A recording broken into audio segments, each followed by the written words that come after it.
Put the cameras on me. I'm just living the dream. I'm in love with the lights.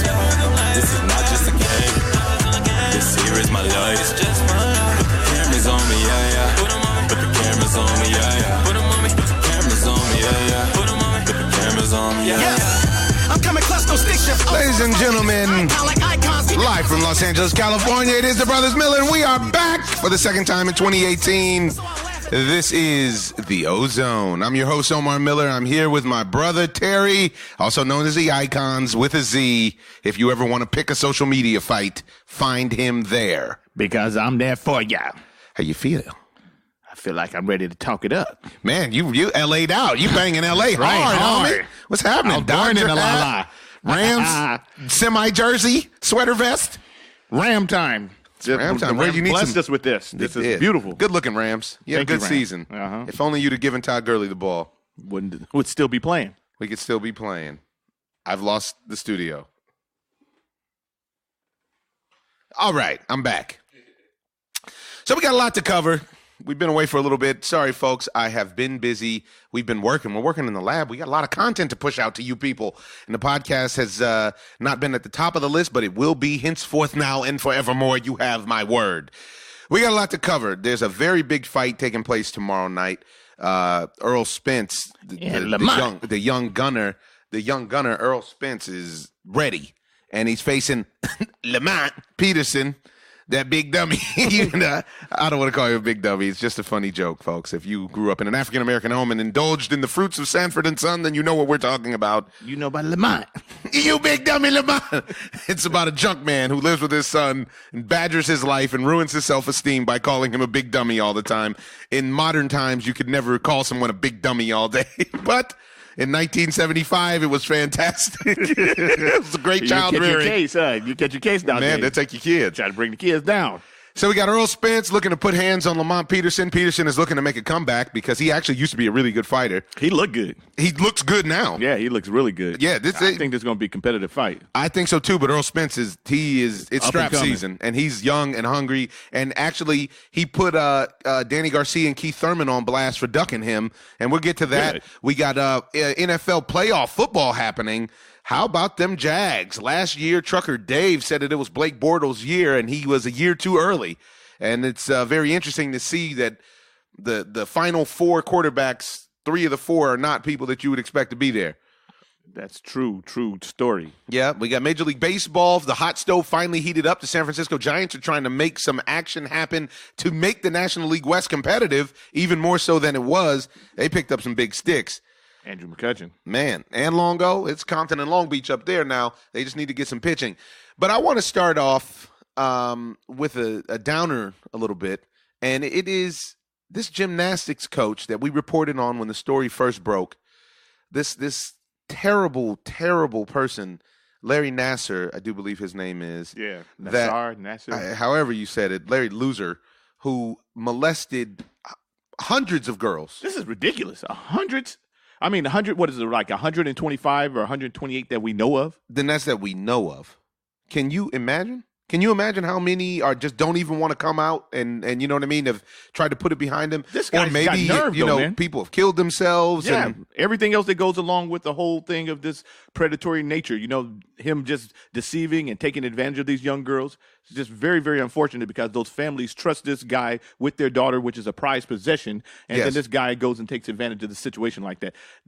And he's got the nerve to come out now talking about how he doesn't want to hear these people say their piece.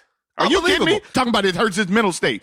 Well, you should have been hearing that off the top. Somebody should have been saying this to you from your life, beginning. And he's crying and like he's the victim. Yeah, he's crying because he got caught. I don't really feel like he has any remorse. You know what? I think this could be a case of demonic possession because guy, this is so dark and so ugly. And another thing that's terrible about this is that the age of these young girls that he was taking advantage of puts them in a position where a lot of them actually wouldn't know the difference between a medical exam and some sexual assault. Right.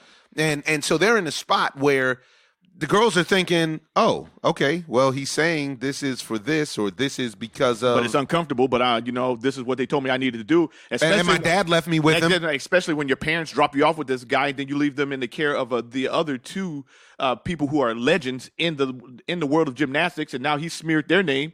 Yeah, I mean that's he terrible. really brought them down too. He brought them down. They've taken away their what is that school that they have? Well, and now openly, some of the women who were there now as adults testifying against Larry Nassar, also in the post conference, put the Michigan State University personnel on blast, the administrators, because they were there and speaking to the media, because the media asked them, as they should, how can this go on? There's no way that this can happen over this many decades without some complicity from some other adults. And she tried to deflect, well, this is actually should be about the victims, should be about that's what that's Larry about, Nassar. the victim, because there may be more. I just, it's a really bad scenario where people will look the other way. It's that Martin Luther King quote. I need to look it up where he talks about Happy King Day, by the way, brother. Yeah, just passed on King Day just a couple days ago. Right on. So, brother, right on. Where he talks about it's the silence. Yeah. It's not necessarily the voice of your enemy, but it's the silence of your friends that turns into complicity that is deafening. Right. Because whoever it is, like that kid that walked in when Sandusky was molesting those kids in the shower, and then he just walked out and didn't say nothing. Or even what the Hachito just said, recently in a lot of those. What did this clown, what 45 say now? No, just with him, with the senators not coming out and saying that he said what he actually said about the African countries and things like that. Oh, right. And then they feel like it's power not saying anything. And that's just being derelict. You're trying to hide from a responsibility as a human being. Well, what happens is if you walk in on some sort of crime or something like that, unfortunately, you've now been put in a spot. And we don't get to call our spots a lot of times. No, most of the time in life. Especially as adults. And that guy, the young guy that walked in on Sandusky in the shower playing grab ass with those kids and walked out and then act like he didn't. Coach. Yeah, the coach. Yeah. That coach. You can't drop the ball in these situations. You just can't do it. There's no option. And this is what's going on out there at Michigan. And one thing that I wanted to speak on is this NDA scenario. Everything always goes by the wayside for the NDA. You take some money, right, and you have to now be quiet about whatever it is that happened. What's your take on the NDA stance? I feel like I would break the NDA. I would take the money, then let them you sue would me get later. your cheese. Yeah, let them sue me later. Okay, well, I signed the NDA. Well, you're not supposed to say anything. Well, guess what? Let the court decide now. You can go ahead and think that that's wrapped up and everything else, that NDA is tight, meaning a non-disclosure agreement. Yep. And I still would say something, because not only should they be, this is not a reward. This is them doing this, paying these people out of guilt. You know what I'm saying? They're trying to clear their conscience. That's not acceptable behavior by any adult. And even the people who come up with the NDAs are out of line, because as a human being and your human nature, this is not right. You can't take advantage of people and then say, oh, well, you know what? I'll just throw a couple of bucks at it and hopefully it'll go away. It works like that, unfortunately, a lot in society, but it's not right. Yeah, it's not right. It's not right at all. I'm not down with the NDA. Yeah. In these situations, if we're talking about an intellectual property or something, okay. But we're talking about crime against children. Are you kidding? Or against women or anybody? This is we're getting sick. Yeah, it's a bad position, and it's something that you just can't dismiss. There's nothing. No amount of money is going to restore that innocence, or no amount of money is going to push away those those kind of things. Right. You've basically hardwired a child, and they don't even know why they're thinking what they're thinking, why they're doing what they're doing now, because of something that you've done to them in the past. And you've created a behavior that they can't actually control, in a sense, because of this pervert. Unbelievable. Well, I just wanted to show love on the Ozone to all of those young ladies who are dealing with this, and every victim out there. And literally, to keep your head up and speak out. The power is in speaking out. You have to tell the truth and shame the devil. Yeah, that you definitely do. And then you also need to throw a gauntlet up and let the family handle him. Just let him go through that line and see if he can make it through the end of 125 parents that you actually molested their children. I don't think he'll make it. I don't think anybody can make it through 125 beatdowns personally. But he wanted to distribute 125. Yeah, that's unacceptable. Really, really unacceptable. Want to move on quickly. We got a lot to cover today. Want to move on into the world of baseball, folks. It's going down. It really is. It's going down. But it's not completely going down. I mean, it is completely going down. The Astros reloaded. I'm so impressed with Jeff Lunau and the Astros front office. I don't even know what to do with myself. They're the best team in baseball again. Just like that. Oh, yeah, you guys want to go beef up on all this muscle? Guess what? We went and got another ace. Aces supersede the hitting. I don't care what the lineup is. The only thing that could stop that kind of pitching are walks and speed. Yeah. And they're not going to give up that many of that. Garrett Cole likes to walk people, but Justin Verlander ain't walking people. Justin Verlander. And if they throw another piece in that bullpen, forget about it. They got to turn Liriano into a closer. Yeah, but even so, with the pieces that they have that they're moving them to the bullpen, is going to be so much of an upgrade of what they had in the past. You're taking Brad Peacock and putting him in the bullpen. Oh, yeah. Yeah. Now that front five is ridiculous. Are you kidding? The front five is over the top. I mean, truth be told, I'll go with Verlander as my ace, followed by Cole. That's where it's supposed to be. But it's supposed right? to be Verlander, Keuchel, and then Cole. I would do the righty lefty. You like that righty lefty? Yeah. I don't think it matters. When you got good stuff, you got good stuff. No, I've been locked up before by both. by both. I've seen it. But when righties come and it's another righty, it's not like, oh man, I'm so confused now. He's a lefty. Ooh. Yeah, it has nothing to do with it. I'm just if he's got the good stuff, he's got the good stuff, and I got to make an adjustment. But what you do is that you're changing the lineup. You're talking about a 3-game series. So if you got a righty and then a lefty, I hear you. I hear you. Then you have to make them make that adjustment in their lineup. And if you sat a guy down because he was going righty on righty or lefty on lefty, then he jumps in there and he's going against another ace, that's a problem. I mean, that's the best rotation in baseball. Nobody can go that deep.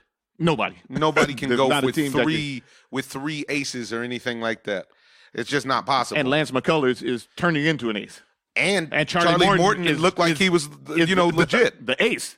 So if you were able to then place Brad Peacock, you could close with Brad Peacock. You could close with Liriano. There's a lot of options. You just need to make that bridge. But what you got to get a closer because Ken Giles is not. No, he's not. Definitely not. He that dude should be counting his lucky stars to have that ring. Yeah, but you're talking about he did everything he could to make sure that they were not World Series champions. Yeah. But you're talking about bringing horses out of the front line, man. These guys are guys who can go 7 innings. I was just about to say, innings. all those guys are giving you 200 innings for the season. You know what I mean? They're the best team in baseball again. That's serious work. Now, I'm interested to see what the lineup does. Obviously, Altuve's going bang. Bregman's just going to get better. George Springer's just going to get better. But I'm interested to see if some of the other guys in the lineup are going to continue to progress. You know, like who? Gurriel? Gurriel's been producing his whole life. He's Dr. Dre. He's been producing for a long time. No, not him. Keep their heads ringing. No, I don't even mean Gurriel. I'm talking about like the. Well, you talk about more than half of the lineup that you just stated. Yeah, so, they really don't need that much, to be honest. You get 6 good sticks in there. That's more than most people have. Come on, man. Most teams. Now, in the curious case of Jay Bruce, I don't understand what Jay Bruce is doing, and I don't understand. I don't understand what the Mets are doing. The Mets don't understand what the Mets are doing. And Jeff is a homie. Jeff Wilpon is a great guy. But you just signed another outfielder that you probably could have brought up from. You have Brandon Nemo. You have Conforto. So why do you need Jay Bruce? Well, Conforto, they're talking about, may not be ready by the start of the season because of his injury, that crazy, shoulder. Weird injury that happened. But even so, they signed Adrian Gonzalez, but you just brought up the kid. But this is what I'm saying. So now they're talking about Jay Bruce getting some reps at first base, but why you go Jay Bruce with Adrian Gonzalez? I have no idea. It's confusion. So you got Juan Lagares platooning, Cespedes in left, Jay Bruce in right, Gonzo platooning with Dominic Smith? I don't even understand why we need all these first basemen when you got an up-and-coming stud like Dominic Smith. It's not fair to him because then what you'll put out there is that we need him. He was a bust. And he didn't get enough time. Yeah, he didn't get enough ABs to make that determination. I don't think so. I mean, you're talking about them having Justin Turner, Daniel Murphy, and they got rid of both of them. And you got David Wright, who aged overnight. Yeah, what can you do? That spinal stenosis was serious. You got that kid that's the real deal, the shortstop. He is the real deal. What's the kid? Not Wilmer Flores? You talking about? No. They have a kid that they brought up. We saw. With the kid we met. Yeah. The Latin kid. I can't remember his name. Stud. But Vasquez? No. What's his name? We'll get Anyways, we'll remember it. But I mean, the Mets are going. I have no idea. Matt Harvey is not the same. You have Thor and you have Jake DeGrom, and so how many games should you predict them to win? Maybe 40 or 50 at right now. Wow, that's a low prediction. What? How many can you give them? I mean, they play the Phillies about 40 times a year. The Phillies have upgraded. The Phillies have upgraded. Phillies went out and got Carlos Santana to play the guitar. Yeah, they did. Let me upgrade you. Yeah. Yeah, I don't know what the Mets are doing. I just don't understand why Jay Bruce, unless it's a money thing, how do you go from the Mets? How do you go from a losing team with the Reds to a losing team with the Mets to the best team in baseball with the Indians, back to then say, you know what? I'll go with the Mets. I'll go with the Mets. Sounds about right. Now, is it because of the dough, do you think? They gave him 3-39. Do you think that Most was of the time? Why would you take that, though? I mean, you're Jay Bruce. Jay Bruce is not old either. But for some reason, he seems like he's been around the league for about 100 years. He seems like he's been a 20-year veteran in the league. Yeah, but the problem is that I just don't understand you why just question guys. You question guys. Yeah, you question guys who don't go to contenders. Did they sell him on that they're going to rebuild the team around him, or I don't know what that was. I mean, they have to rebuild it pretty quick if that's the case. I mean, if anything, he should have been trying to jump on them Giants, but he probably doesn't want to see Kershaw that many times. You're only going to see him 5 times over the season. 5 times too many. So take days off. That's what all these just suckers do nowadays. Yeah. Take a day off since you're scared. Yeah, because then but you're going to get. Just think of how great that lineup would have been if he would have went to the Giants. I tell you what, if the Giants, even though they're still banking on Brandon Belt and his power coming around, they don't need it anymore. But imagine if you're saying if Brandon Belt just hits. Yeah, if he just gives you consistency, if you can bat like 280, 290, imagine give you if they got 15, Eric 16 Hosmer. bombs. Are you crazy? That would be their lineup would be insane if they got Eric Hosmer. Well, this is a problem right now because they're talking about how all these free agents aren't signed, and they're sort of trying to blame it on Tony Clark. For some Really? reason. Yeah, I don't understand. What TC got to do with the situation? No, but there's something in the players. They're saying that they're having gripes and everything from the Major League Players Union Association. Wow. Yeah. But something about the players not being, not all these veterans or free agents not being signed right now. Wow. It's crazy, right? Yeah, this is the deepest that I've seen where guys haven't been signed, this deep into an offseason. Yeah, JD Martinez said he's willing to sit out. He should. JD Martinez has got to get his money right now. Yeah. And with the kind of year that he just put up, he deserves his bread. Well, he put up a great year before that. And he sure did. He had a breakout year before that. And people tried to act like it was because he was in that Tigers lineup. Yeah. You know what I mean? He went to Arizona and went even crazy. He went stone nuts. And now you're talking about him. They said the Red Sox offered him $1.25 for 5 or 6 years. Ooh, I thought it was 100 flat. It's $1.25 they offered him. Just came out with that breaking news. Wow. And he didn't need 125, huh? Can you imagine the day you get to where you don't need 125? That's a serious day. It's a serious day. It's not even a joking day. No, it's very serious. I don't think that's going to suit me. $125 million. $125 million is real, man. To swing the stick. Ooh, are you crazy? Oh, Jesus, why didn't you let it happen for me? Jesus, God. I love you, Lord. Just let it happen. 5 years, 125. Wow.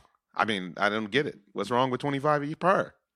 I don't know. He's feeling himself, I guess. He needs Kershaw, though. Yeah, but if he signed that contract, I put them above the Yankees with the young talent that they have because I just like their pitching is through the roof, although they're trying to pick up Darvish, the Yankees, that being the Yankees, but their pitching is really, besides Rick Porcello, the Red Sox are real. They have a really solid unit with those young kids. The Yankees are nuts. I know you always want to put somebody ahead of them, but the Yankees have all of the tools. They have it all, especially if Chad Green starts. Yeah. Now, I think one of those kids are going to have to start. Especially if Jordan Montgomery. I really think people negate what Jordan Montgomery did last year. Jordan Montgomery was a breakout. He had a breakout season. I think they played with him right there late. No, I think it was because of fatigue. Actually, I like what Girardi did there.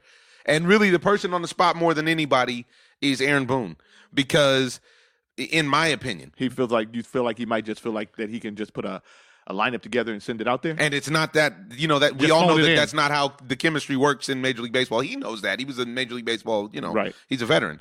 But I really feel like with that scenario that they have out there, they're supposed to win in New York.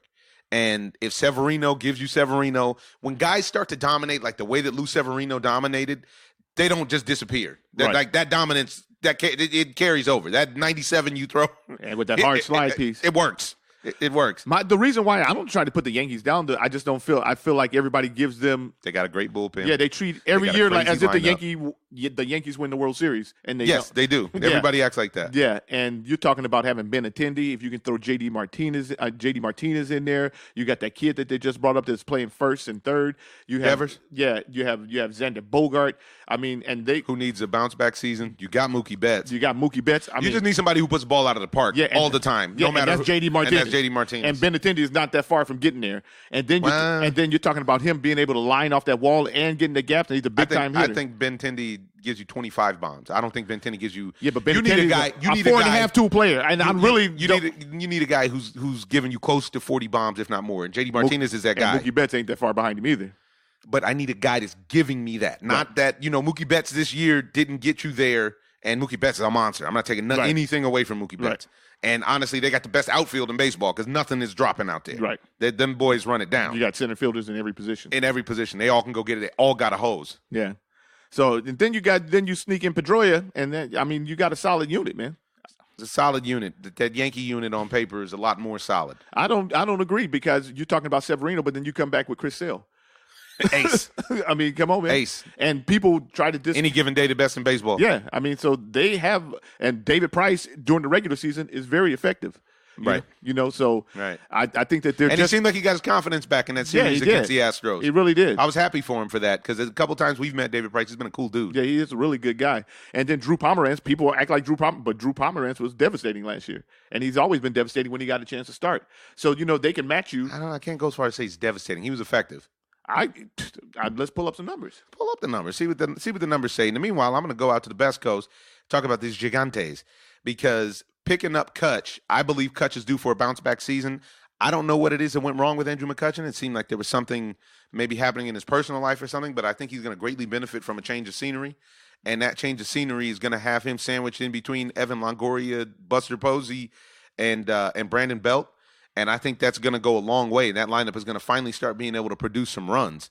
They don't necessarily need to hit bombs, but even though Longo's going to give you 30 bombs, he's shown you that. Longo gives you – Evan Longoria hits 30 home runs regardless of who's in the lineup. That's what he's going to do. Well, you're saying a bounce-back season for Andrew McCutchen, which he's not what he used to be, but he's still bat .279 with 28 bombs. I mean, those are great numbers. Come on, man. I can't be mad at those numbers. Can't be mad. I'm just talking about the feel of it because there was a feel that Andrew McCutchen was the best player in baseball for about 3 years. Yeah, and right now I just think he was out there by himself. He was sort of on an island by himself out there in Pittsburgh. How's that? What did he have around him? I mean, Starlin Marte let the team down. Yeah. What did he have about? He didn't have it. Obviously, he needed protection, and he didn't have any. Yeah. Yeah, and he still gave you 28 bombs. But I don't know what happened to his defensive center fielder. Drew Pomeranz, 3.32 ERA, 174 strikeouts in 173 innings. I mean, he was 17-6. That's above average. It is above average. When I think devastating, I think Chris Sale and Clayton Kershaw, though. But that's devastating right there. You're talking about more strikeouts than innings, and then you're talking about an ERA under 3.5. And you have 17 wins. So, I mean, they're not the Astros, but they're definitely there. Yeah. Yeah, they're there. It's going to be a great baseball season. I can't wait. Yeah. And what do you think about the Blue Jays getting Grichuk? Randall. That's great for Randall Grichuk, but I think that Randall Grichuk is going to run into a problem because he has a lack of discipline unless he's changed a lot in the offseason because he strikes out too much. And you're going into a division where we're talking about these pitchers that we just got through speaking of. It's carving time. It's time to go to Lowry's. It's the carvery. It's Thanksgiving. So he's going to. You're the prime rib. Yeah. Either he's going to ambush them or they're going to completely ambush him. And I don't think there's a money on them. And I'm putting my money on them. Yeah.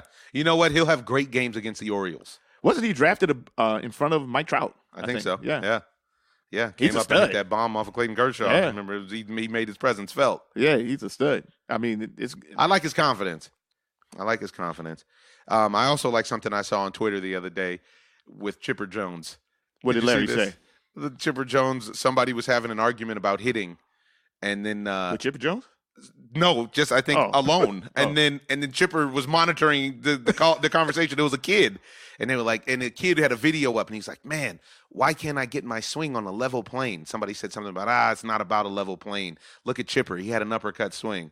Then somebody put out a video, like a thing, and said a meme. It wasn't even a meme. It was just an actual picture of Ted Williams' swing, a diagram. That's what I was looking for. The word I was looking for, and it says Ted Williams preached plane, getting your bat on a level plane.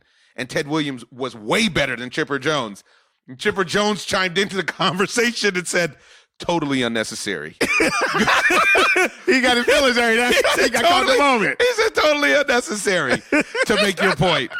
I hope you get your swing together. God bless. Chipper Jones, we got to hang out with Chipper a couple times. Dude, man, Larry Jones. Oh, man. And he got in the seats that game, too. Are you crazy? He got to see both games. Yeah, remember? At will. At will. He got to see both games because we went down there. Comes around second base and sideways. Larry. Hey, how y'all boys doing? Larry's cool dude. I love Chipper Jones. Man, oh, man. I hope he gets in the hall. I hope they don't play games and throw Chipper in the hall straight away. Oh, man, come on. That dude's a stud, man. The dude was a switch hitter. And then they messed him up, I felt like, a lot by putting him in the outfield. Let him play third base, man. Right. Why did he need to move? Yeah, he didn't. I don't think that he did at all. Want to end up the baseball segment on this little piece with your boy Ben Tindy and see what he had to say. Kind of how everything works and know all the guys, obviously, so and know how to prepare for a full season. So in that regard, yeah, I think so, and just kind of looking forward to getting down there and getting started. Has your off-season plan been what it was last year? Like I remember FanFest last year, you added a bunch of weight. Are you just maintaining that this year? How have you approached it? Still trying to add weight. I've added more weight this off-season, and I think I'm going to try to maintain it better this year. But last year, I felt good physically, so just trying to stay healthy the whole year is the most important. He cut his locks. He cut his hair. That's how I was showing you. He had let his mane flow. Shortcut. Add a little weight. He's trying to get some weight. I can't imagine needing to gain weight. It's just an unbelievable concept. Hey, man, that kid was 20-20 last year. 20 stolen bags, 20 bombs. He bat 271. It's good money for a 23-year-old. It's good money. In the show. You crazy? He's not. He's really was not overwhelmed by the league. He wasn't impressed. I think they played him out a little bit because they started sitting him sometimes against lefties, which was unfortunate. Well, that was when he had to get his mind right. He went in that slump, and John Farrell messed with his brain, and it worked. He came back banging when they took his spot. He almost hit for the cycle one game, right? Or did he? I mean, I don't think he went did, nuts. but he almost did. He went nuts. Moving on. It is January, folks, and that means it's time for the NFL playoffs. We missed you last week for some great games. Some great games took place last weekend. And an air phantom tackle, which cost Who Dat, which is unbelievable because I actually thought Who Dat was going to the dance. I did too, personally. Drew Brees is a winner, and Drew Brees can get you there. And you were talking about just literally, you never are able to say that one person cost a team like that. And this time, you can put your finger on there and say this guy hurt the team. And all because he not only missed the tackle, but then he tackled his own man. He knocked his defender out of the game, out of the play. You know what? I'm not going to put it all on him, even though that specific play is on him, because this is such a microcosm of life and American life in particular. Because the kid just made the big interception to turn the game around, and then he just got overzealous and tried to blast the guy instead of just wrapping him up and letting the clock run out. I think that it looks like to me, I haven't, of course, spoken to the kid or whatever, but it seems like the rules might have hurt him as well. Because I agree with that. He was caught in between of hitting a defensive receiver and then also making the tackle and hitting the guy.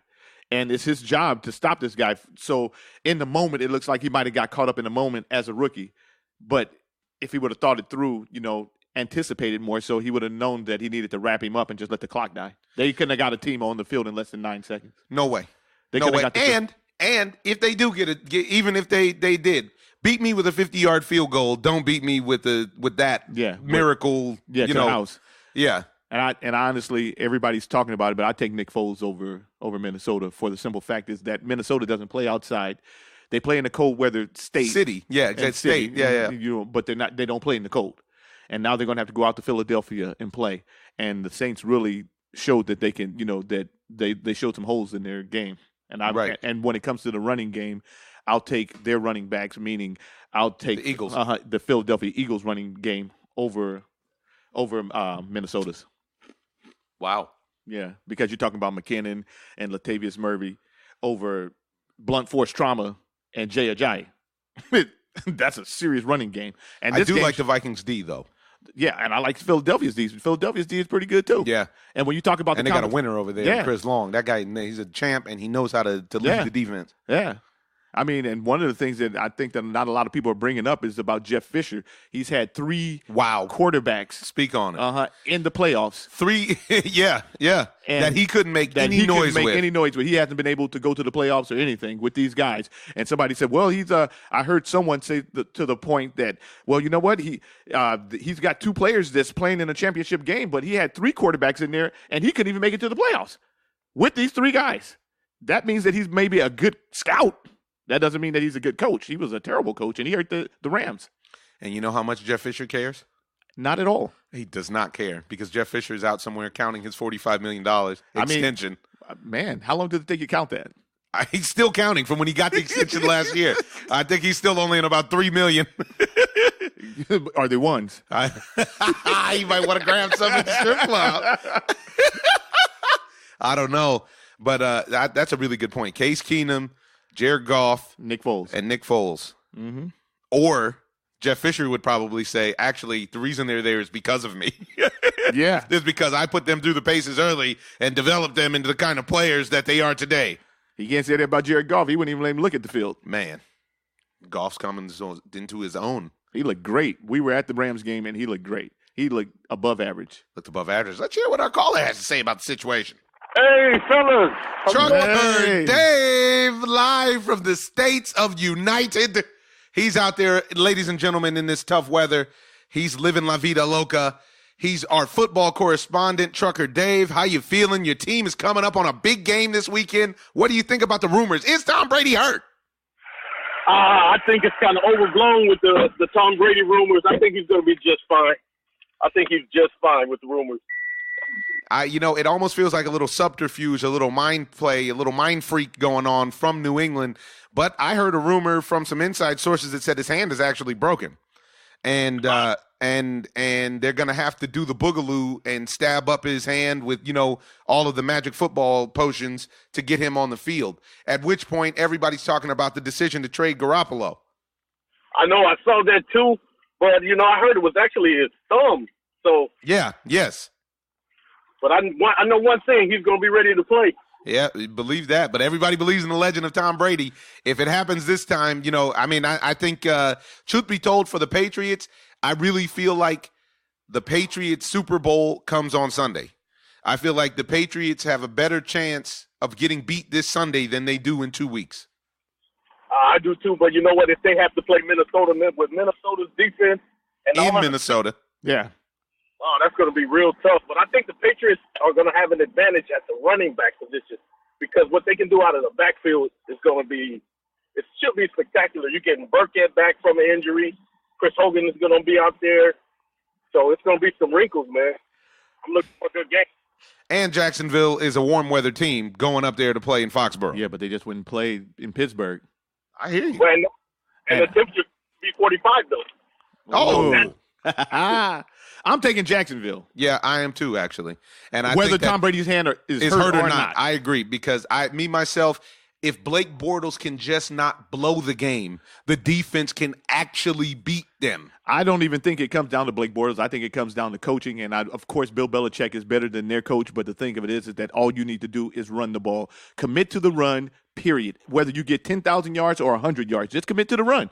Back in the day, you saw that if you committed to the run, whether you got 100 yards with O.J. Anderson or whether you got 200 yards with Marcus Allen, the run is going to win you the game. Running and defense wins right now. Well, but I don't think they're going to let Leonard Fournette beat them. I think they wanted Blake Bortles to beat them.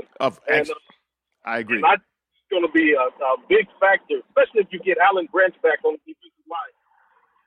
Well, here's the thing for me. I don't think it's Leonard Fournette. I don't think it's Blake Bortles. I don't even think that it's Calais Campbell that beats Tom Brady and Bill Belichick and the New England Patriots. I think it's a guy named Tom Coughlin that's in the upper office who actually knows how to beat the Patriots. That if they pull off this win, it's going to be because he's had this experience before and he knows how to do it. Now, the one thing that we do know is either the Patriots are going to blow you out or it's going to be a tight game. We have yet to see the Patriots get blown out. Even though the Falcons should have completely and totally blown them out, they didn't get it done. And so what we know is Tom Brady has turned into must-see TV. It's a trip because Tom Brady is like how Michael Jordan was when he came back. You have to watch Tom Brady in the games. And it's just crazy. It's a crazy thing to think that now you're literally watching the living legend, a lot of people who believe that he's the greatest football player of all time, that may step on for the last time coming up this Sunday. Right. I think they go too far with the greatest football player of all time. I know. I think they go too far, too, but I'm just telling you what a lot of people will say. Right, and then when everybody's comparing him and saying he's the greatest quarterback of all time, I don't agree with that either. He's not better than Joe Montana. Joe Montana and them, they played in a completely different era, whereas they played defense, not like this corporate style of defense that they play now where you can't even look at a receiver. The guys are faster now and everything, and you can't touch them after 5 yards, and there's so many flags flying that you can't even enjoy the game. I mean, there's so many commercials during the game that the guys get cold. Back in the day when Joe Montana was playing, they designed the defense to 46 to try to stop him, and they got him the first time, but when it came down to it, they didn't stop him. I mean, so Joe Montana, to me, is better than Tom Brady. I would say that, too. You know why? Because you have to look at the eras and the rules that's been changed. Yeah. And look at who he played against. He played against Lawrence Taylor. He played against, guys the that Redskins, will actually the Bears, kill the Raiders. You know what I mean? Yeah. But this is going to be a good game because I think the key to the game is up front. Calais Campbell, Yep. the nose tackle that they got from Buffalo, Malik Jackson, who gave him a problem in Denver. So if you get a good front forward rush, and the key to the game is third down. Who's going to win on third down? Huh. That's going to tell you who's going to win the game. Whoever wins on third down is going to win the game on both sides of the ball. And Blake Bortles did it on third down last week. Blake Bortles has been doing it. Yeah. Blake Bortles, he's a completely unorthodox looking dude. Right. But he's been getting it done. And in that, I'm a big believer, and as a baseball player to the core, I'm a big believer in unorthodox and not changing unorthodox because I've seen it in several sports where coaches, fans, pressure in general, change your unorthodox ways, which are effective. Tim Tebow, people hated him because they said he was unorthodox, but Tim Tebow didn't do nothing but win. Right. He didn't do nothing but win, man. I watched some of his highlights today. I was like, man, that was Tim Tebow. Tim Tebow, Nice he was flat pass touchdown. Yeah. Wow. Yeah, threw for 316 yards. Give you that John 316. Yeah, well, you know what, too? And the Patriots' pass defense is not that good. So what they want to do is to make you one-dimensional. So what they're going to do is, like you said, they're going to stack the box, try to get Leonard Fournette to not run the ball. But I would run it anyway. And Blake Bortles is smart enough because there are going to be turnovers in that game. But if you can make Tom Brady stay on that sideline and pound that ball, especially with a messed-up hand, you're going to be effective. You just need to keep him off the field, especially when the rules nowadays are designed for the passing game. It's an offensive league, and then when you find a team that has defense, it's an anomaly. Said than done, though. Yeah. It's a lot easier said than done. And one thing that you didn't mention is that last week the Patriots had 9 sacks. If they get pressure on Blake Bortles, even though if you get a couple of 3 and outs on Tom Brady, if you guys don't score a touchdown, because New England's defense is like, I think, less than number 5 in the red zone at giving up touchdowns. So if you go down there settling for field goals, pretty soon he's going to find a way to score. They might double team Gronk, but that's going to leave somebody else open. Yeah, but you got to have time to pass it. I feel like with them, what they did, Jacksonville went for it on fourth down last week, which is very, very impressive. And the Patriots actually went and got all those sacks because they made the team commit to passing. Once they get the lead on you, they want to make you pass. They know what you're going to do, and they get to pin their ends back, right? Because they know that you're going to pass, and so they just send everybody. And what can you do? Okay, do you really think the NFL is going to let them lose on Sunday? There you go. And now let's get down to where the rubber meets the road. And Trucker Dave, you were spot on. Yeah. And this is the only thing that's keeping me from making a wager. Yeah. Is that the line went down from 9 to 7. I mean, with the injury reports. And if I'm Jacksonville and I heard that his arm is injured or whatever, I'm going after it. You know That's they just are. me personally, man. Well, I'm realistically, going the thing I like about the Jacksonville defense is that they're going after it whether your arm is hurt or not. Them boys are serious out there, and Calais has brought the D from Arizona, and they have all rallied around him. He led that team. I think he had 14 and a half sacks this year. Yeah. And Yeah, and he went over there and changed the culture of their defense. And that Right. defense They had great defense already. They already had great defense, and they have the kind of defense and the scheme like how Baltimore used to give Tom Brady problems. The Right. teams that have given him problems, I'm not going to say their defense is as good as that Ravens defense was. I Right. didn't say anything like that, Yeah, but that's far-fetched. yeah, no, it's not like that. But what we've seen from the Giants, from the Ravens, from the handful of teams that have had playoff success against Tom Brady, put pressure on the it is quarterback. about putting pressure on Tom Brady without the blitz. Right. And then you're talking Yeah. about if you get hurt him, then you're bringing in Brian Hoyer. Are you kidding? That game will be a blowout. Yeah, that game will be over. But tell me this: who has got to answer for Deion Lewis? Who's got to out the backfield? If they put a spy on him, they should be all right because everybody should know that. But what they forget about Deion Lewis is James White because what they do is Deion Lewis, my friend. Go back and look this whole year. Deion Lewis Yeah. is making noise. he is. But look, watch what happens in the playoffs. All the time in the playoffs, they go to James White. James White is the go-to guy, using wheel routes and all these other little crossing routes underneath with James White out of the backfield. Well, what do you do if they take all three of them, put them out there together? That's what I would do because that's a look you haven't seen before. I'll take Burkett out, put him in the slot. I'll take Deion Lewis out of the backfield and put James White in the other slot. You got problems, man. It's mismatches all over the field. Ooh, it's going down. It sounds like It's must see going down, TV, We're about to see. baby. CTV, baby, it's going down. Sunday. Yeah, it's happening. Now, real quick, how do you feel about the NFC game? How do you feel about the Vikings and the Eagles game? Want to get your prediction on that? I like the Vikings all the way. I mean, the Vikings are the truth, man. They really are the truth. Even though that was that play was A total man, it was fluke. like a miracle. Yeah. But at the same time, you don't want to give a team like that life. They got, and especially this with this their gives front them a four. lot of momentum. And they've been doing it the It whole does, year. man. They've been doing it the whole year. I wouldn't be surprised if they won it all, man. I mean, that's how good they are, man. Case Keenum is doing just enough, and that's all you got to do, just enough. This is No, if- you- That's why I if feel about nothing Blake Bortles. else, this is what Peyton Manning has shown everybody. And that, and not that he did just enough for the majority of his career. For the majority of his Yeah. career, he was a But for stone that cold final stud. roundup. Yeah, Yeah. that final run where he got his ring, his last ring, he was doing just enough. And that That's was what I told G. He disagreed with me. I disagree. I don't feel like he did just enough. They took What are it. you talking about? He's got the enough ring. to win that game. He didn't- did he didn't- just he got enough. the ring. What else The can he defense, do? the defense did just enough. He didn't do No, just enough. no, that's not Peyton true. Manning, That's he not they true. were did they just were enough, third. man. They were third and long or No, third and he what's did they didn't just even enough, pass the man. ball. They wouldn't even pass the ball. Go back and look. So at I this, have looked man. at it several times. It wasn't him who did anything. I mean, literally, you could have got any just like you got the Trent Dilfers and the Brad Johnsons who got rings. That was worse than what they did. He didn't do anything. Terry, I you sound disagree. ridiculous right now because he I has the disagree. ring. Whatever. He's got the Lord so of the Ring. But so does Trent Dilfer and Brad Johnson. That doesn't mean that they did what they had to do. Yes, it did. Hand the ball off. Well, you know Because what? let me tell you Just by something, him- because if not- just by him being on the field, he knows what coverages they're going to be in. Yeah, but You know? he wasn't passing the ball. How many passing attempts did he even have in that game? Yeah, but go back and look at his what he did on third down. He didn't do anything on third down because they wouldn't even Oh, pass. okay. When it was third and long, he didn't even pass. They weren't in that many third and long. Yes, they were. Actually. Well, but here's the thing. They just conceded. He did enough. He got the ring. T. He I don't did understand. enough. I don't Getting the understand ring is how not this is enough. a. I don't understand how this is an Super argument. Bowl night. I don't That's understand. not enough. Let's look That's at these. not Let's enough. look at these numbers. Somebody else who was a stud his whole career, who did just enough to get his ring, was John Elway. In 1998, in the Yep. Super Bowl, John Elway Yep. went He 12 sure for did. 22. He only threw Yep. for 123 yards. He had one Yep. pick. And he threw it, and he ran for a touchdown, right? And how about this? In Peyton Manning in 2015, he went 13 for 23 for 141 yards, one Yep. pick, and his QB rating was only 56.6. Yeah, there you go. He didn't do anything. What are you talking about? He managed That's the what we're trying game. to But what was You John? What was John? It's the What did same John thing. Elway do? That's What was what John Elway did. Those are the that's same his numbers. QB That's what I'm trying to rating? tell you. His QB rating was 51.9.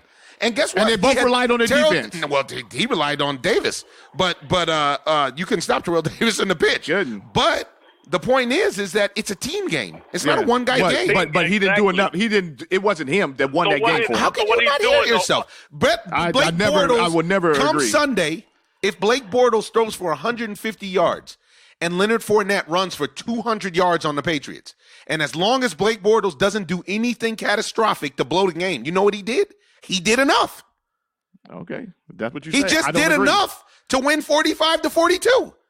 Would I rather have Blake Bortles as my quarterback than What Ben are you talking about? Roethlisberger or any of these other dudes? Leonard Fournette almost had three touchdowns by the half in the first quarter. Which means that Blake Bortles did just enough. Everybody's playing their position. What you're saying right now is the equivalent of saying that because Jose Altuve didn't hit a bomb in the game, he didn't do enough. He did. He didn't do enough. That you can say then that Gurriel didn't do enough. That's not the. It is the same. Everybody has a position to play in every sport. We're not talking about tennis. I need to We're see not what talking about because we were boxing. talking about with Trucker Dave. I want to see what he did in third down completions and did he throw any look third at down? Phil Simms. Phil Simms did the same thing. Same when he was thing. on the Giants. Same He thing. did just enough. Yeah, with O.J. Anderson. He had one good Super Bowl, where he had the completion record. But more times than not, his defense was so strong, he didn't have to do that much. They had Joe Morris. They had Mark Bavaro. They had, he didn't have to do – they didn't count on him, one player to win the game. That's what I was just trying to say. But That's all we're trying to say. We got to keep arguing with you every year about it. because you guys are wrong, as usual. And then later on you come back and say, put the boxing gloves on. Huh? I'm there too. These ones and twos. Oh, my goodness. This guy. Man. I don't understand. I don't know what else he could do. He got the ring. I don't know, man. He got the ring, and when you look at the end of the game wasn't even close. What can you do? What else can he do? It was 24-10. And I wanted the Panthers to win bad to make the argument that exactly the T is making right now. I wanted that. But I can't make that argument because Peyton Manning is at the house with his ring. I don't get it. Rings, man. He has I don't know. So does his brother, right? So does his brother. Who And did? his brother just enough. And his brother did more than just enough. No, he did just enough because Tom Brady He left did both. just enough. Tom Brady Go left back and both watch of those the game games again. with the lead. Yeah, but he moved the ball. So what? Peyton Manning never moved the ball in the Super Bowl. The ball moved up and down the Yes, field. he did. What are you What talking Super Bowl about? did he move the ball in? He just moved the ball in this Super Bowl against the Panthers. He got some He big did. conversions. He did. Okay. He What? Did you not watch it? Are you having You guys on narcotics. amnesia right now? You guys on narcotics. He wasn't the Peyton Manning of the Colts, but he moved the ball. Yeah, he moved the And ball. what else he did No, is he did kept not move the control ball. of the ball. How can you move the ball with a 56 passer rating and 150 yards? How are you moving the ball? Because you mix it How up could he with move the hands ball? off. He moved it on third down. and he got some key you know what he did, conversions. Dave? Where you know what getting that? He's getting the third down. He did not do moved, that. He moved the chains. That's what he did. He moved the chains, man. And ultimately, he moved into the jeweler's store and got his ring. So whatever we're talking about is a moot point. I don't even want to continue this argument. I know, man. I don't understand what else he. I don't get it. He's I don't over there know, man. typing He's away looking for a Super furiously Bowl. at I'm his, trying to get these Super Bowl thing stats. to try to get I'm his trying to stats get these together. Super Bowl stats together because you guys keep acting like Peyton Manning did something on third down, and I know that he No, did not now pass you the keep ball on trying to third down. argue, change the argument. I know. No, I'm not He changing the argument. That's what Trucker Dave he said. He did just enough, is what He we're did saying. just He did enough, just man. enough. You guys just He did said that just his enough. third down conversion was the difference. It's not the difference. He didn't do anything on third down. How did they win But it? they won the Super Bowl. Defense. How did they win? Convincingly. Because first and foremost, the Panthers receivers can't catch the ball. That's first and foremost. Okay. Who got the ring? Well, obviously, we know who got the ring. But So, you guys asked me how did he, He win? didn't, I'm he didn't telling get the you. MVP. It wasn't because but he of did him. enough. We're not saying that he was the MVP. Von Miller was the MVP. What we're saying Von is Miller did enough. Von Miller did more than enough. You're talking semantics right now. That's more than enough. Whatever, man. Anyways, Trucker Dave, glad to have you on air. Sorry to get you riled up with the nonsense of my brother Terry, but it's good to have you. Where you at right now? We're out here in Illinois. How's the weather? Oh, it's pretty warm. It's about 40 degrees today. Oh, Warm. good. All right, well, be careful out there. We'll check in with you after the game and see how you feel. Okay, fair enough. Be Bye-bye, safe. John. Yeah, be Late. safe. All right. Later. All right. Wow, spirited conversation. Yeah. With Trucker Dave. Wow, I don't know where you're coming up. What are you talking about? I'm trying to find that these third down conversions that you guys, this mythical third down you conversion. guys. This is Trucker Dave just said about the third downs, but what I'm telling you is he did enough. He did not. Either way it He goes, wasn't on we got Peyton one more Manning. caller that wants to chime in on his. He's a longtime Vikings fan, and he wants to give his 2 cents on that college football game we didn't cover. Here it is. Hello. Next victim of hell. Next victim, ladies and gentlemen, longtime Minnesota Vikings fan, college football expert. Let's jump right into it. We just got into a spirited discussion with Trucker Dave about whether or not Peyton Manning did enough in Super Bowl 50, and somehow or another, you know who thinks he didn't do enough, despite him having a ring. I don't know. Yeah, exactly. Exactly. I don't even want to start on that. Tell me why the Vikings win on Sunday. Tell me about that phantom tackle, and tell me why the University of Alabama refuses to invest in a kicker. All right, Vikings is just an overall better team matched up against Philadelphia. Bigger receivers, quicker receivers, better offensive coordinator. Defense is neck and neck. You just pick one on who has the better day on that given day. Tip, hold on a second, man. We're having technical for some reason. We've always had this kind of problem with his phone. Is he using a speakerphone? Is he using a headset? What is he using? Tip, you on speakerphone or headset or anything, or are you just holding the phone? I'm to your ear? live. He said I'm he phone live. to the ear. Live OG the kitchen style, phone to the ear. So you know what? I'm just gonna call you. I'm just gonna call you right back. We'll just start right over at the same spot because some reason it doesn't sound. It sounds like it's like static or something. Yeah, it's really, really crackling. Let me call you right back. All right. Okay. All right. Well, hit me back. Yeah, it's like I think his mic might be messed up on his phone. Oh. Yeah, that's what I'm thinking. He really coming in snap, crackle, pop. Yeah, he is. Crispy. Crispy. Yeah, it was extra crispy. Oh, hello. Yeah, man. There's nothing we can do about it. I think you got a headset because I think something wrong with your mic.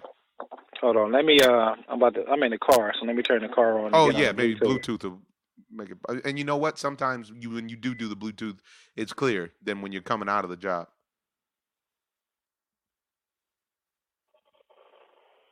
Yo. Wow. You came in. You coming in with that Fosgate amp. You coming in hot. I had to take off my earpiece. Man. You done busted my eardrum.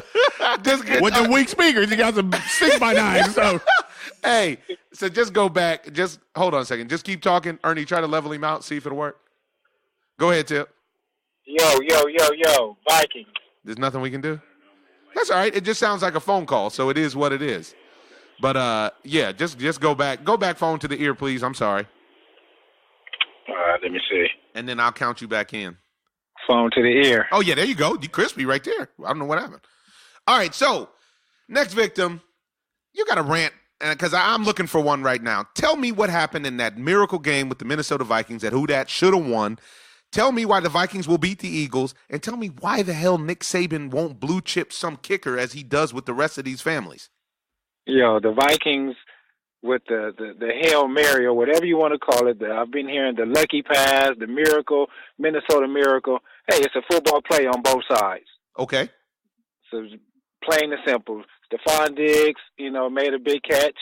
I really think that New Orleans defensive coordinator should apply a little bit of more pressure right on the either a spy or just try to blitz somebody from the corner position to get the ball off early on a slant in the middle of the field. They had to go 40 yards. The kid, Stephon Diggs, ended up catching a 40-yard reception or 20 yards reception and, taking it to the house. So is it a miracle?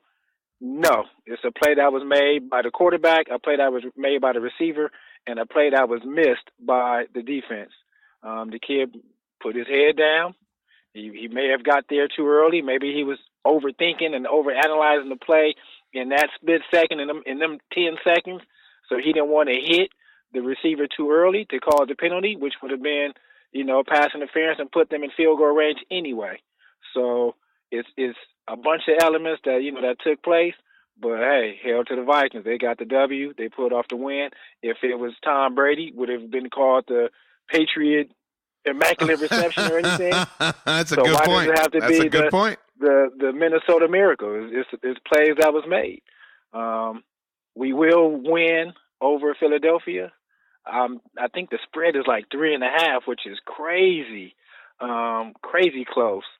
If it comes down to Philadelphia's tough at home, man. Philadelphia and of the backups that are playing right now, they got the best one. Yeah. Yes, they do. I take Philly. I agree. Because the receivers, you're putting it. You have Alshon Jeffries over there, and you have Nelson Aguilar. So the receivers to me are 50-50. Alshon Jeffries is. They're not 50-50 though. Alshon Jeffries is bigger than both of those receivers on Minnesota. He is. But think about this. Alshon Jeffrey came from where? Chicago. Minnesota plays Chicago 2 times a year. So they know, his pros and his cons. Yeah, so just like he knows theirs. just like he knows theirs. But it's not the same team. The thing of it is that Minnesota's coming from the indoors to the outdoors, which is always a problem, and they're playing on the road. Man, Minnesota played at Minnesota University of Minnesota all last season, so they're. But what about this season? Man, what about it? That's what we're talking about. You're talking about what they played last season. I'm talking about this season. They have to go on the road outside. Gas icons talking. Of course.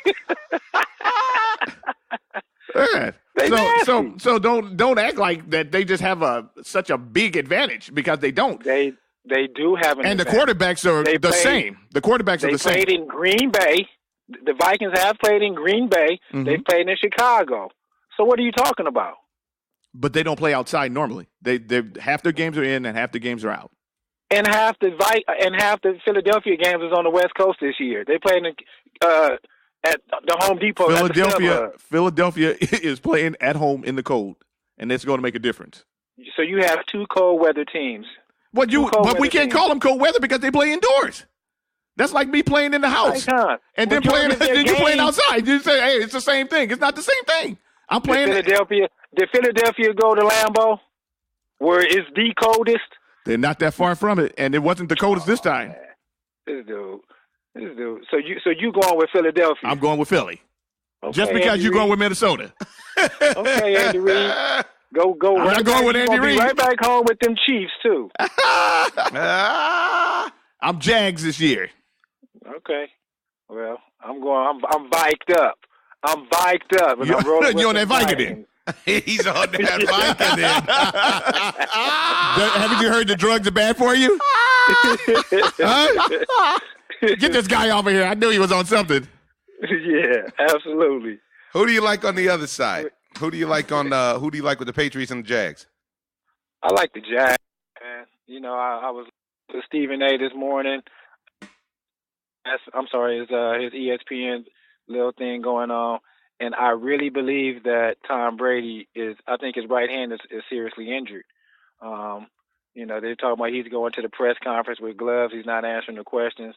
I really think that he's injured. I think the Jaguars and one of the homies on the OZone, Calais Campbell, I think they're going to put some pressure on that dude. And when he's down on the ground, they're going to, step on the hand. They're going to put some work on him. They're going to play that one game, win or lose football.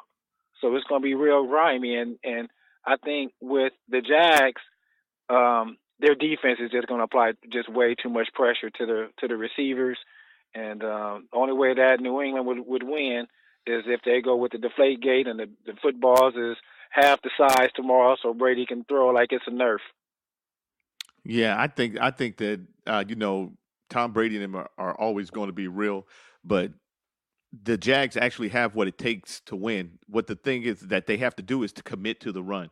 For some reason, the run has been lost. It's like the equivalent of in the NBA now. Nobody wants to shoot a 20-foot jumper. Everybody wants to shoot a 3. And if you run the ball, it sets up the pass. And the Patriots don't have good pass defense, regardless of what. So that'll leave them open. But we know that Bill Belichick wants to take away Leonard Fournette. So you just need to figure out creative ways to get him the ball. Because if you stay with the run and keep Tom Brady's cold hand on the sideline, that'll be the difference in the game. Yes, and one of the big differences again that I heard this morning is Tom Coughlin is involved. Hey, that's what I just said. This is what I just said. That's who I said wins the game. It's huge. It's huge. That is so huge. And, to jump to the college football thing, Nick Saban and not wanting to do the invest in a solid kicker.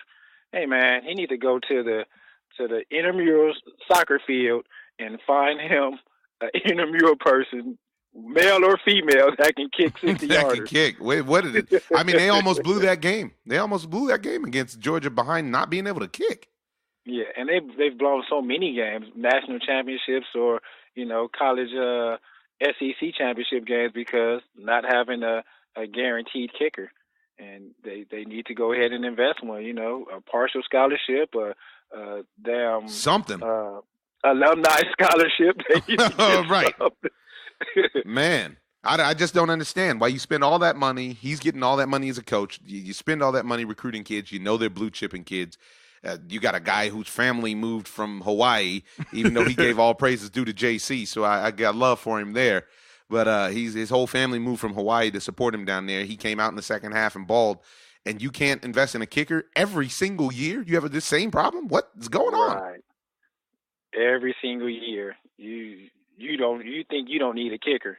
Come on, man. As we know, just in football, it's like the kicker is hella important. Right. You need it. Whether if it's in college, whether it's in, the NFL, you need one.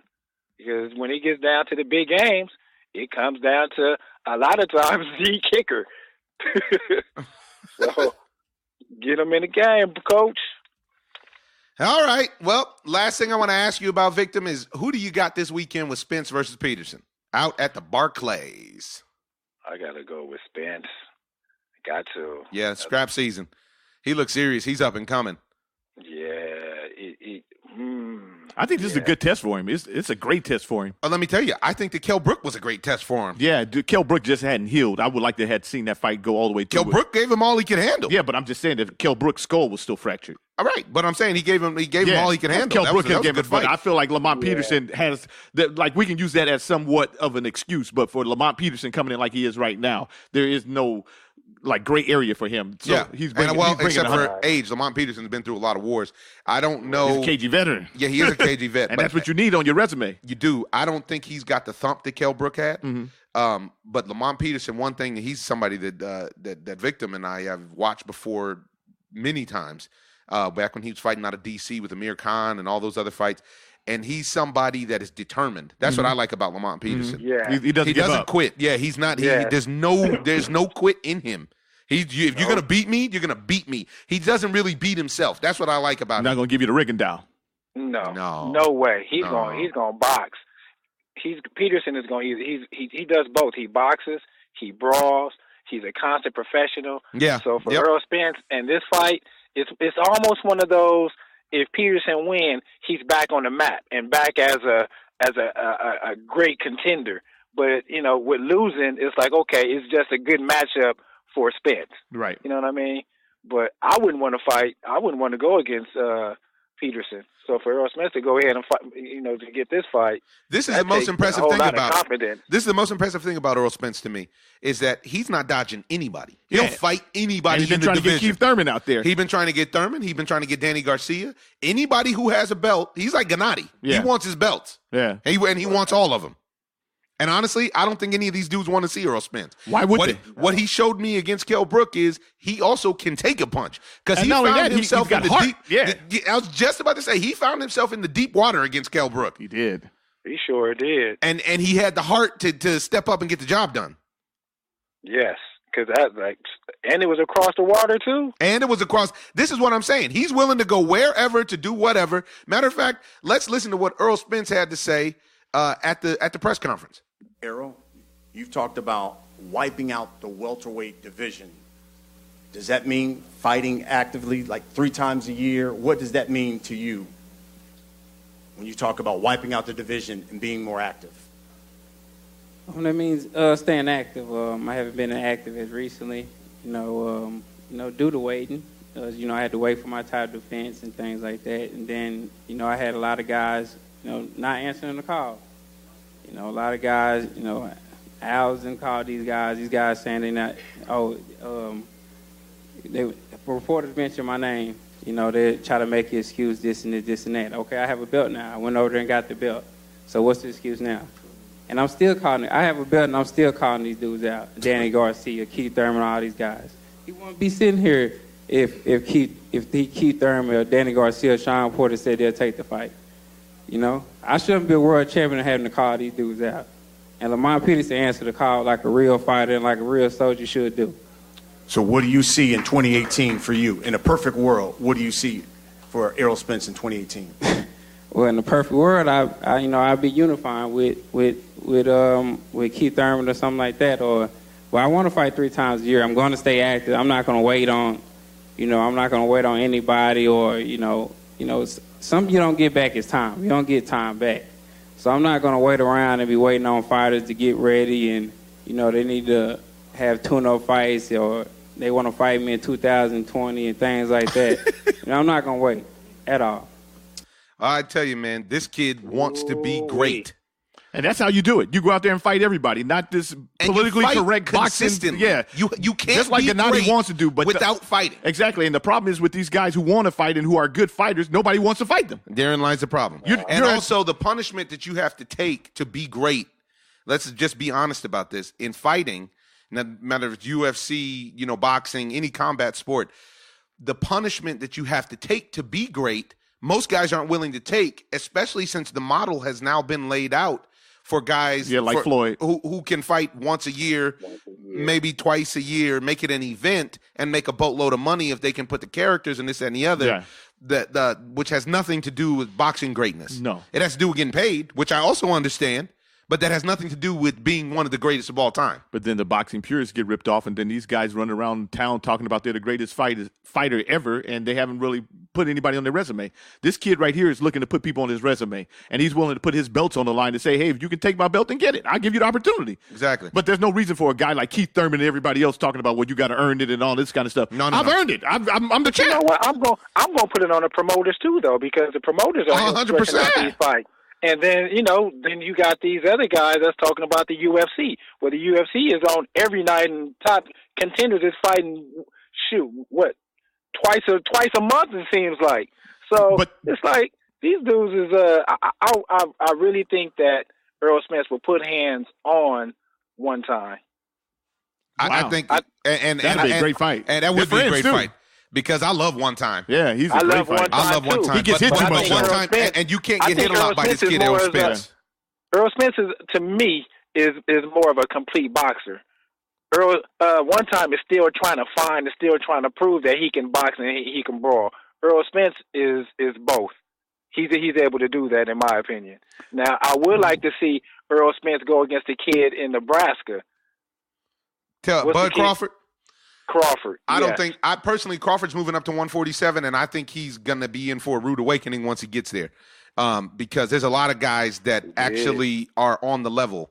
I need to see Crawford get tested, and this is my only thing about Bud. I love watching him fight, but I think he needs to get tested. And a guy like Earl Spence is actually a bigger version of Crawford, and that's a problem. You know what? And same thing with a dude like Keith Thurman. It's going to be interesting to see. Now, to the credit of Earl Spence, he's going out to fight everybody, and the credit to Lamont Peterson.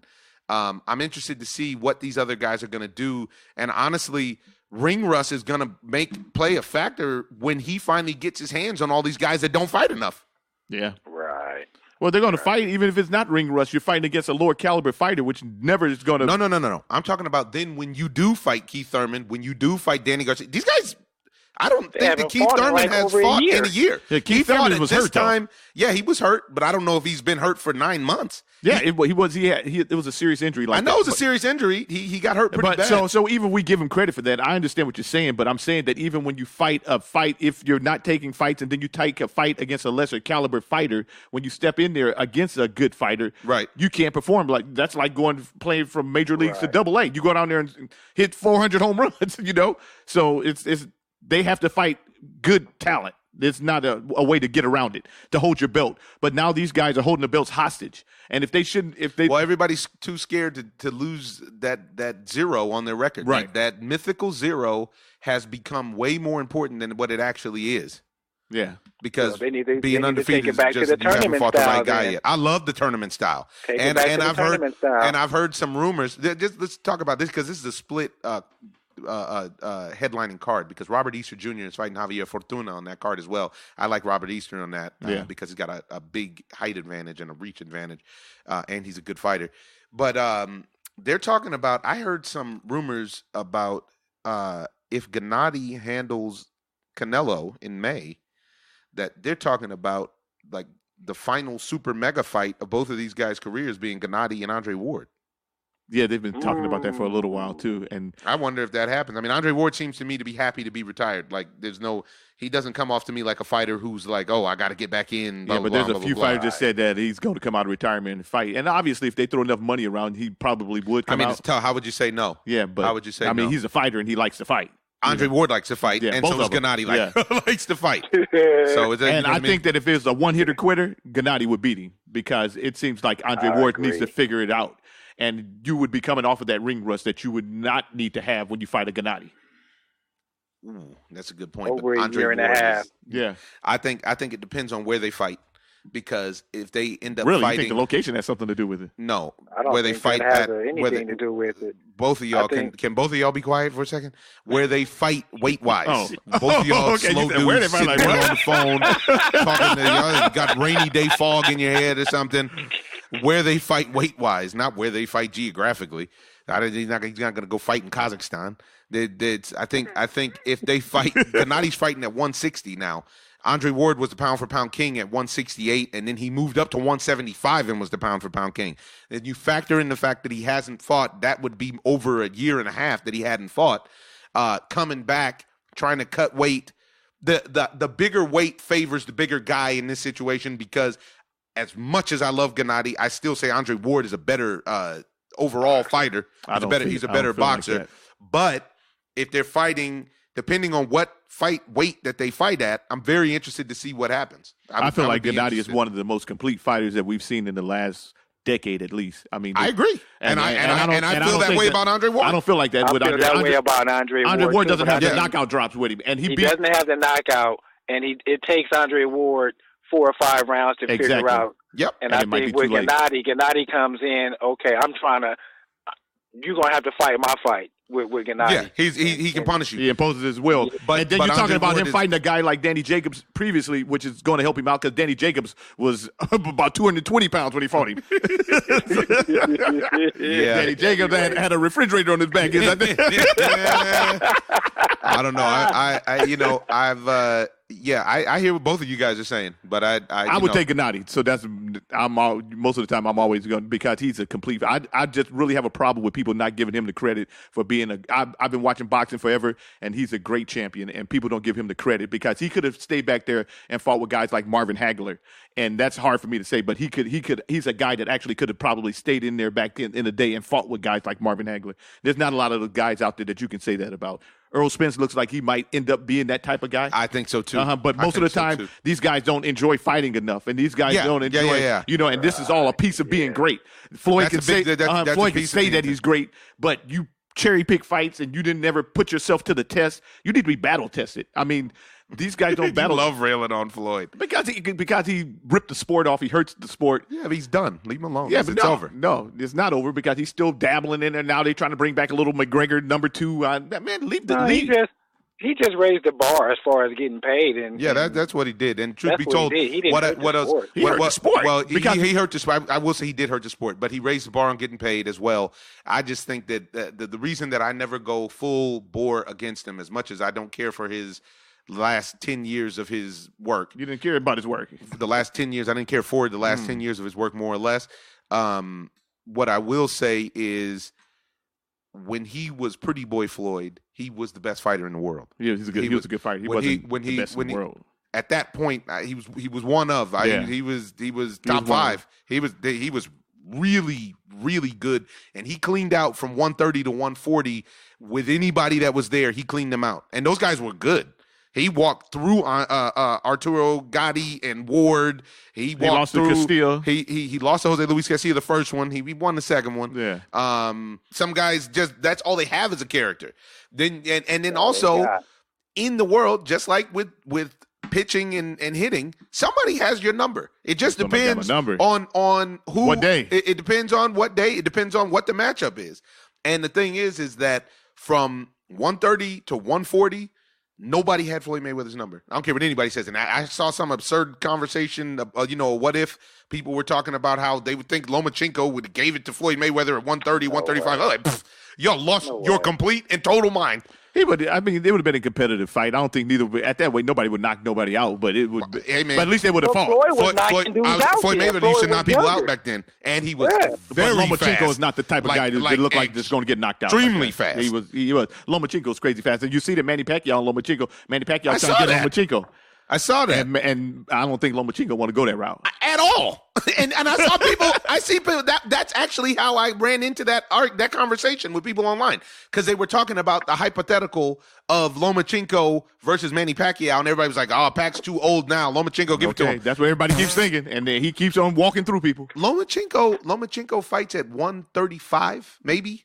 So you're talking about moving up to 147 to fight Manny Pacquiao? You're clean as clock. That's what you talk about him getting knocked out. I don't know. Maybe he won't clean his clock, but he'll beat him. I still think that he's got enough. He's got just enough. What Lomachenko won't have is a ring experience advantage on Manny Pacquiao. Right. And you definitely don't have to worry about him quitting. You will not have to worry. He literally has shown you he's willing to die in the ring. Knock me out completely. I need to be put to sleep. And he's showing you that by the fact that he's still willing to fight, even though, truthfully, I would love for Manny Pacquiao to retire. I would too. You know. But he's still good, which is unfortunate. Yeah, and they don't want to give him. This Jeff Horn fight, I'm very anxious to see this Jeff Horn situation now, so that Jeff Horn can get beat up for his. I feel like I want somebody to beat Jeff Horn up just for how they cheated Manny Pacquiao. Yeah, just for how they cheated Manny Pacquiao. They're talking about Jeff Horn is going to fight Terrence Crawford, and I think Terrence Crawford Terrence Crawford's going to put the tips on him. Probably 2 rounds. No, Terrence Crawford's another slow starter. But the thing is that Terrence Crawford is going to move Horn up. Is a slow bum. He's not even. If Manny Pacquiao, he was just a bully. Yeah, if Manny Pacquiao, he fought dirty. And if Manny Pacquiao would have just went at him and just got him out of there, which he should have done, you can't keep carrying guys, because this is the product of carrying. That's people. what happens when you carry people. Yeah. I mean, he hit Manny Pacquiao hard a few times. You could tell Manny wasn't in his top. He didn't take the fight seriously. Yeah. And just disappointing. This whole boxing. Ladies and gentlemen, Angry Black has entered the studio today. Thank you. I'll be here all week. His name is The Icons. Next victim, thanks for joining us for the conversation. And get your stats right, bum. We'll catch you after the games. Late. I got him on that one. Oh, man, the Ozone. Yeah, and then here you guys go telling me about Peyton Manning. I had to go back to this thing. Ernie, I'm doing this for you. Guess what his third down conversion rate was? 1 and 14. 1 conversion in third down, and they're going to tell me how he made the difference of third down. Thank you. I rest my case. And I rest my case, because Peyton Manning's going to come up the driveway any minute. Wait, dude, I was just playing. Omar said it was my voice. We sounded like. With his ring. And he's going to put it in my eye and leave an imprint. It's going to say hey, dude, you better have my back. It's going to say Super Bowl 50. Well, I got to tell my mom on it, because I went like, Marvin hey, Hagler. tell her, hey, mama, he let Peyton Manning do this to me. Yeah. Give me my switch.